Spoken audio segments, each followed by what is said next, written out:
दोपहर का समय था। गुरु कमरे पर लेटा हुआ था कि तभी बाहर उसने विमलेंदु की आवाज़ सुनी। उठकर दरवाज़ा खोला। आओ यार विमलेंदु, कैसे हो? अचानक अभी दोपहर में? गुरु ने कुर्सी से तौलिया और अखबार हटाते हुए कहा।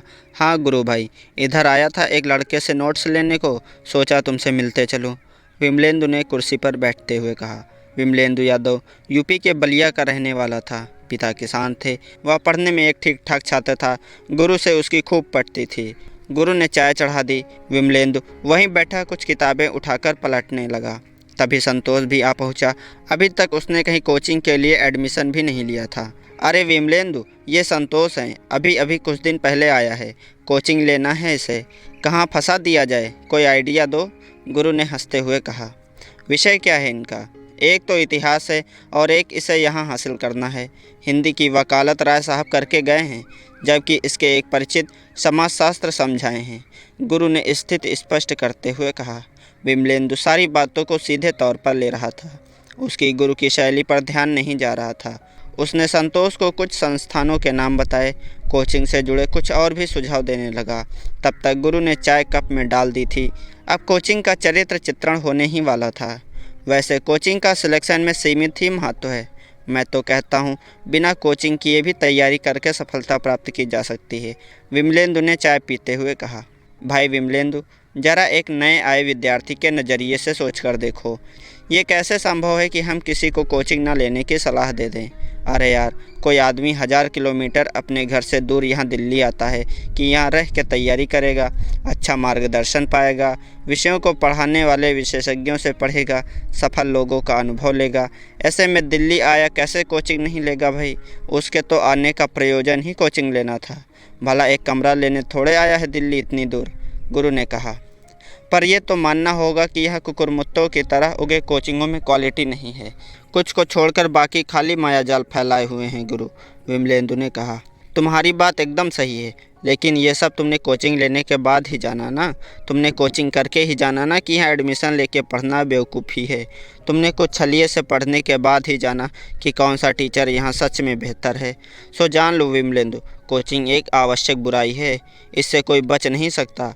तुम्हारे मेरे जैसे विचार बनने में 5 साल लगे, दर दर भटके, माथा धुने, तब जाके आज समझे हो। गुरु ने ठंडी हो चुकी चाय का कप उठाते हुए कहा। हाँ, 2-3 साल तो ये समझने के लिए कोचिंग लेना होता है कि अब कौन सी कोचिंग में एडमिशन लेना अच्छा होगा। जब तक ये समझ में आता है तब तक पैसा और समय दोनों खत्म हो चुका होता है, विमलेंदु बोला। संतोष चाय का कप हाथ में लिए दोनों की बातें सुन रहा था। उसे समझ में नहीं आ रहा था कि आखिर कोचिंग किस तरह का मायाजाल है। वह तो यह सोच कर आया था कि कोई 1-2 कोचिंग पकड़कर साल भर में अपनी नैया पार लगा लेगा। पर यहाँ इन दोनों की बातों ने तो उसके मन में कोचिंग को लेकर अजब सा रेखाचित्र खींच दिया था। कभी कभी उसे लग रहा था कि कहीं ये दोनों अपनी असफलता का फ्रस्ट्रेशन तो नहीं निकाल रहे। फिर सोचता, नहीं यार, इन दोनों ने इंटरव्यू दिया है, भला इनके अनुभव को कैसे दरकिनार किया जाए। वह तो सोच रहा था कि वह भाग्यशाली है कि उसे शुरू में ही ऐसे लोग मिल गए जो सालों साल गवाकर अच्छी कोचिंग का पता लगा चुके हैं। उसे बस नाम जानकर एडमिशन लेना था। लेकिन संतोष शायद इतना भी सही नहीं सोच रहा था। हमको क्या करना चाहिए, कोचिंग लें कि नहीं, और लेना हो तो कहाँ लें गुरु भाई? संतोष ने पूछा। नहीं लें? अरे ये तो आज तक हुआ ही नहीं कि कोई मुखर्जी नगर आए और इतना भाग्यशाली हो कि बिना पैसा लुटाए, बिना कोचिंग में फंसे सेलेक्ट होकर चला जाए। संतोष तो कोचिंग की कल्पना तक से सिहरने लगा था। बड़ी मुश्किल से एक बार कोचिंग का पैसा जुगाड़ करके पिताजी ने उसे भेजा था। एक बार 50-60 हज़ार की कोचिंग लेने के बाद उसे पता चले कि उसने गलत जगह कोचिंग ले ली तो फिर शायद ही कहीं और पढ़ पाएगा। यह सब उसके दिमाग में चल रहा था। घबराओ नहीं यार, सबके सब ठग ही नहीं हैं, यहाँ कई अच्छे टीचर हैं। विषय सोच लो और जाके एडमिशन ले लो, जल्दी पढ़ो जम के, गुरु ने उसके धड़कते दिल को थामते हुए कहा। अच्छा मैं चलता हूँ अब, और हाँ मेरा नंबर रख लो संतोष भाई, ज़रूरत हो तो फ़ोन कर लेना। विमलेंदु ने गुरु से विदा लिया। संतोष का अभी तक विषय तय नहीं हुआ था। गुरु ने उसे जल्द सोचकर एडमिशन लेने की सलाह दी और सिगरेट जलाकर इंडिया ईयरबुक पलटने लगा। संतोष वापस अपने कमरे पर चला गया। कुछ देर बाद संतोष ने सोचा, क्यों ना राय साहब को बुलाकर कोचिंग देखी जाए। उनकी कुछ टीचर से अच्छी जान पहचान भी है, व्यवहार कुशल आदमी हैं।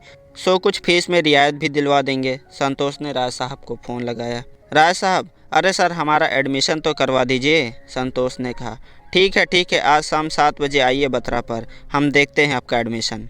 संतोष बत्रा पहुंच पहले बजरंग शुक्ला की चाय की दुकान पर गया। संतोष ने ज्यों ही शुक्ला जी से एक फुल चाय मांगी, शुक्ला जी समझ गए नया लड़का है, क्योंकि सामान्य तौर पर यहाँ पुराने लड़के हाफ कप वाली चाय ही लेते थे। शुक्ला जी संतोष की तन्हाई तोड़ते हुए कहा, नया आए हैं क्या तैयारी करने सर? हाँ, अभी कुछ ही दिन हुआ है, एक दिन और हम आए थे आपके दुकान पर। संतोष ने कहा। अच्छा, लीजिए चाय, शुक्ला जी ने चाय थमाते हुए कहा। शुक्ला जी, यहाँ तो आप बहुत दिन से हैं, यहाँ सामान्य अध्ययन का कोई बढ़िया कोचिंग बताइए। संतोष ने एक जासूस की भांति जानकारी लेने के लिहाज से पूछा। जी देखिए, यहाँ तो है कि जाकी देखी पोस्टर जैसी, वहाँ एडमिशन लियो कराए। अरे यहाँ रोज़ नया नया सेंटर खुल रहा है, सब अच्छा ही है, पढ़ाने वाला कोनो बाहरी थोड़ी है। अरे आपके हमारे जैसा ही है, जिसका नहीं हुआ कहीं नौकरी तो पढ़ाने लगा, कोई दूसरा धंधा भी कर रहा है, सो कहीं भी करवा लीजिए, सब ठीक है। अब एक ठो का नाम क्या बतावें? शुक्ला जी ने चाय छानते छानते कह डाला। संतोष का तो जैसे सर चकरा गया। यहाँ तो गुरु और विमलेंदु से भी खतरनाक अनुभव था शुक्ला जी का। संतोष अभी चाय पी ही रहा था कि शुक्ला जी ने फिर कहा, वैसे आप एक बार यहीं बगल में है एक कोचिंग नवरत्न IAS, वहाँ देख लीजिए, हम वहाँ चाय देते हैं, बढ़िया चलता है उसका, 1-2 क्लास डेमो करके देख लीजिए। अक्सर मुखर्जी नगर में चाय वाले, किताब वाले, मोमोज़ वाले, जूस वाले से कई कोचिंग वाले संपर्क में होते थे, जो उनके लिए कभी कभी विद्यार्थियों को भेज दिया करते थे। बदले में उन्हें क्या मिलता था, ये सब कोई नहीं जानता था। संतोष शुक्ला जी के मुंह से डेमो क्लास जैसे टेक्निकल शब्द सुनकर इतना तो समझ गया था कि आदमी जानकार है। संतोष वहीं चाय पीने लगा। आज पहली बार वह मुखर्जी नगर की महान ज्ञानमयी शाम को महसूस कर रहा था। आज उसे लग रहा था कि वह दुनिया के सबसे बौद्धिक अड्डों में से एक मुखर्जी नगर का अंग बन चुका है। बस किसी कोचिंग में एडमिशन होते ही वह भी इस विश्वव्यापी दुनिया का वैध नागरिक हो जाएगा। वह अपने बगल में खड़े एक समूह की बातचीत सुनने लगा। वह भी कुछ सीखना चाहता था। संतोष उनकी बातें सुन सोच में पड़ गया। कहाँ वह आज तक गांव के ग्राम प्रधान की भी चाल समझ नहीं पाया था, और यहाँ उसे ऐसे ऐसे सुरमा चाय पीते दिखाई पड़ रहे थे जो ओबामा जैसे नेताओं की हर भीतरी चाल तक पकड़ कर बैठे थे। वह खुद को इस वैश्विक प्रतिभाओं के साथ खड़ा देख रोमांचित हो रहा था और मन ही मन धरती के इन लालों को सलाम कर रहा था। संतोष सोचने लगा, कहाँ भागलपुर साइकिल से टुनटुन घंटी बजाकर गणित और अंग्रेजी ग्रामर का ट्यूशन पढ़ने को जाता हुआ शहर, और कहाँ देश दुनिया के मसलों को समेट चाय की दुकान पर लाकर उसका पोस्टमार्टम करता हुआ एक सपनों का नगर मुखर्जी नगर। इस नगर में केवल 2 ही वर्ग मिलते थे, या तो सिलेक्टेड विद्वान या नॉन सिलेक्टेड विद्वान, पर विद्वता और उसके आत्मविश्वास से परे यहाँ कुछ भी नहीं था। संतोष वहीं खड़ा खड़ा आसपास की दीवारों खंभों पर लटके कोचिंग के होर्डिंग्स देख रहा था। किस्म किस्म के जादुई सफलता दिलाने का वादा करने वाले होर्डिंग से पूरा इलाका पटा पड़ा था। यह तो बात थी कोचिंग के विज्ञापनों की। दुनिया में एक साथ एक ही जगह पर सबसे ज़्यादा वैरायटी के मानो मुखर्जी नगर में ही मिल सकते थे। संतोष 10 कदम चलकर एक होर्डिंग के नीचे रुककर राय साहब का इंतज़ार करने लगा। उस होर्डिंग का विज्ञापन था, सबसे निराश आइए हमारे पास, सब बार फेल अब की बार पास, गारंटी IAS एक बार बनकर देखें। संतोष इसी आबो हवा का झोंका ले रहा था कि राय साहब ने पीछे से पीठ पर हाथ धरा। क्या देख रहे हैं, कुछ समझ में आया कि नहीं यहाँ का माहौल? राय साहब ने मुस्कुरा कर कहा। हाँ वही देख और समझ रहे थे खड़े खड़े जरा, संतोष ने भी मुस्कुराते हुए कहा। चलिए अब आपके लिए कोचिंग चलते हैं, अभी शाम का समय है, खाली ही होगा ऑफिस, आराम से बतिया लेंगे। कहकर राय साहब संतोष के साथ बत्रा सिनेमा के पीछे वाली गली की ओर निकले। कुछ दूर चलकर वे दोनों एक इमारत में दूसरी मंजिल पर लोक सेवक मेकर नाम की कोचिंग के ऑफिस में पहुंच गए।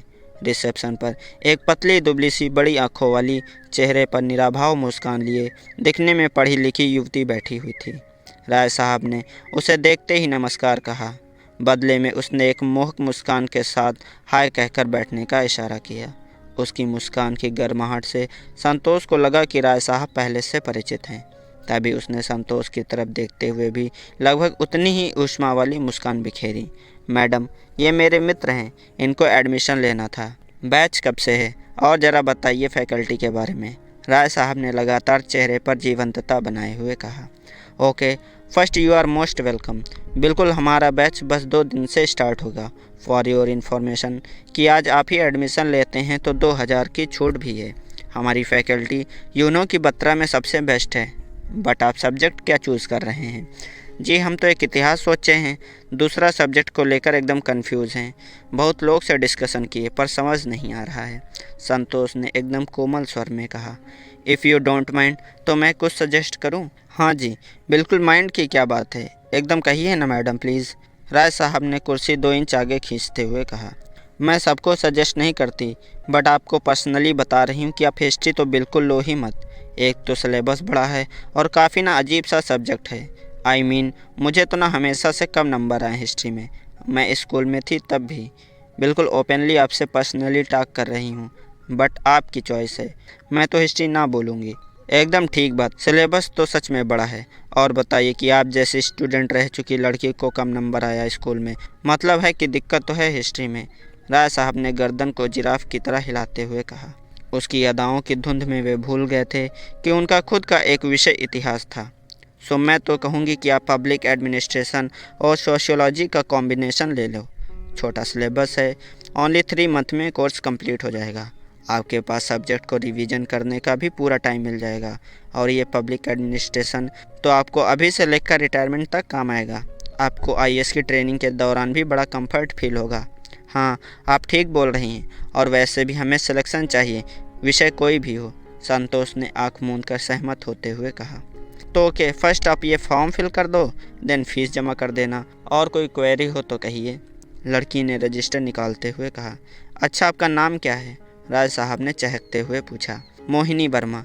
लड़की ने फिर उसी ऊष्म मुस्कुराहट के साथ बताया। वाह, कितना सुंदर नाम है, एकदम व्यक्तित्व से मैच करता है। अच्छा, आप कहाँ की हैं? राय साहब ने अपनी जिज्ञासा के पर खोलते हुए पूछा।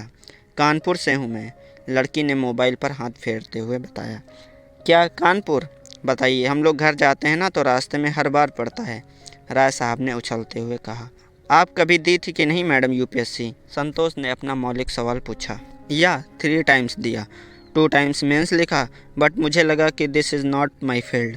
मैं और कुछ करना चाहती थी, सो अब तैयारी छोड़ दी। चलिए, अब आप हम जैसों को आईएएस बना रही हैं, ये ज़्यादा बड़ा काम है। संतोष ने हंसते हुए कहा। ओह, इट्स माय प्लेज़र कि आप लोग जल्दी सेलेक्ट हो जाइए। अपने पेरेंट्स का और हमारी कोचिंग लोक सेवक मेकर का नाम रोशन कीजिए। मैं स्पेशली आप दोनों के लिए विश करूँगी। मोहिनी ने अपनी अदा की जोरदार गदा चलाते हुए कहा। मोहिनी की विश उन दोनों को मिली आज तक की सबसे गर्म दुआ थी। दोनों आत्मविश्वास से भर उठे। वैसे आप मुझे पहचान नहीं पाई क्या मैडम? मैं तो वही देख रहा था इतनी देर से। मेरा नाम कृपा शंकर राय है। जब आप सूरदास कोचिंग सेंटर में थी ना, तब मैं वहीं हिंदी साहित्य पढ़ रहा था। राय साहब ने अपना स्पेशल आत्मिक संबंध होने का दावा पेश करते हुए कहा। Oh yes, I remember. आप तो हमेशा आते जाते भी थे रिसेप्शन पर भी। हाँ हाँ, ठीक कहा। आप तो राय साहब हो ना? मोहिनी ने कुर्सी को पीछे की ओर धकेलते हुए कहा। हाँ, अब आप पहचान गई। अजी, हमको तो जैसे पता चला कि आप अब इस कोचिंग में आ गई हैं, तो हम सोचे क्यों ना यहीं कराया जाए अपने मित्र का एडमिशन। आलतू फालतू जगह जाने का कोई मतलब नहीं है। यहाँ कम से कम आप गाइड तो करती रहेंगी।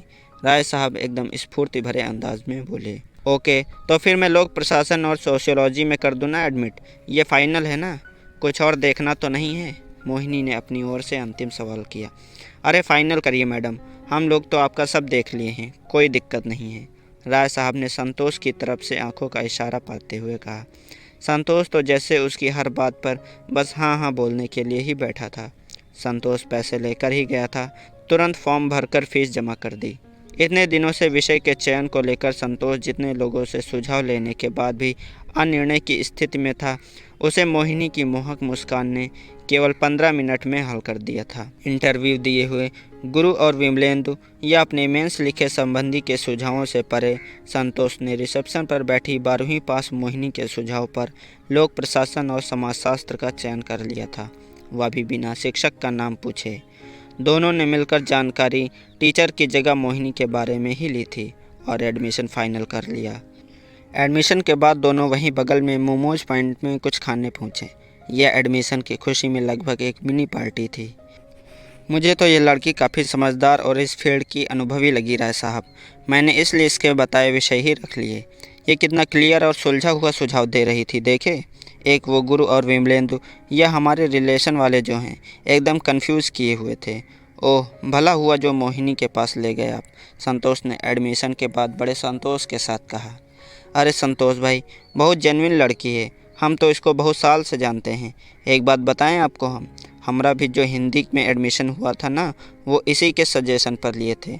नहीं तो हम तो भूगोल से पीजी थे, लेकिन यही समझाई तब आँख खुला और हिंदी ले लिए। तभी सूरदास कोचिंग सेंटर में काम करती थी। देखे नहीं बदवा में पहचान गई जब नाम बोले तो, राय साहब ने फुदकते हुए अपने विषय के चयन के किस्से का रहस्य उद्घाटन करते हुए कहा। संतोष यह जानकर आश्चर्यचकित था कि राय साहब जैसे मंझे हुए प्रतियोगी ने भी मोहिनी की सलाह पर विषय चुना था। उसे अब अपने निर्णय पर और ज़्यादा खुशी हो रही थी। अब संतोष एक संपूर्ण सिविल प्रतियोगी छात्र बन चुका था। वह पूरे मनोयोग से जुट जाना चाहता था तैयारी में। कमरा, किताब, कोचिंग और कोचिंग जाने का एक खूबसूरत बहाना अब उसके पास सब था।